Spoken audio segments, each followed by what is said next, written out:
Greetings, hope you're doing well. Today I'm doing a quick review of the newest album from NIKI titled Moonchild. Please consider subscribing and liking the video if you enjoy the review. This is the sophomore LP from NIKI, who is signed to 88 Rising, which has musical acts like Joji, Rich Brian, Dumbfounded, all big names, but she has made quite a name for herself early on. Her debut album Zephyr was a nice contemporary R&B album that, while it doesn't have that X factor about it, I found how classy the album was in terms of its production and vocal performances to be its biggest strength. So on Moonchild, which is split into 3 different segments, she does carry a lot over from her debut, but also expands her musical avenues a bit in terms of sound.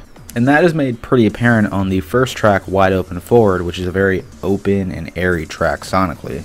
NIKI singing about the hardening process of a girl who is preparing herself for a cruel future, or at least that's what I got from the lyrics, and features this lush string embellishment to make for a great opener. Switchblade is a banger. It's very synthetic and supports these lyrics about optimism in a new place, perhaps tying back to NIKI's own experience. Nightcrawler is a track I appreciate for the ambition it has in its relation to the rest of the track list regarding the tonal phases it undergoes, like the vocal pitch shifts and the tempo switch ups, but the basic production and undercooked melody leave a lot to be desired personally. Selene sports this low-key bassy vibe that evolves into a neo-jazz track as the saxophone is implemented in the last leg of the track. It is mwah. Hides features this opening, drudged beginning with sparse drums and a bit of drone before molly-whopping you with crashing waves of drums that lead into a serene piano send-off that I absolutely adore. Pandemonium is a great track that uses these trickling and sprinkling synth arpeggios to sound very aquatic. Vocals are great as usual, and the take on how everyone is dying internally, dealing with their problems and emotions. It's not really a new topic by any means, but I'm always intrigued to hear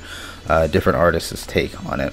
Then we have the song Lose, which talks about the complexities of trying to get out of a relationship, like being gaslit, constantly doubting yourself, and trying to break that cycle of returning back to a toxic relationship. The lyrics are sharp as hell, but I just cannot get into the piano balladry that the song is presented in. It feels to me like it undersells such a powerful moment on the album, which is weird, because that's usually what piano ballads are for. Following that, the song Plot Twist is a bittersweet track where NIKI flexes her pop sensibilities with her gorgeous vocals and a metallically laced instrumental. If There's Nothing Left falls into the same rabbit hole as Lose for me, where I like what NIKI is singing, I just don't like the backdrop it's given. The very cinematic production filled with hi-hats, nature samples, and orchestral arrangements just don't do it for me. And finishing off the album is Drive On, whose second half with the orchestral swells and swivers is just beautiful. It's like something I would hear from Perfume Genius. It's a great closer.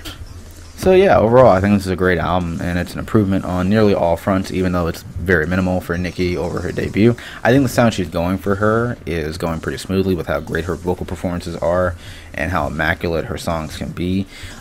Even for the songs I don't care for musically, there's always a redeeming quality about her songwriting for almost all of her material she's accumulated in her very young career so far. Give it a listen. It's really good. I'd give it a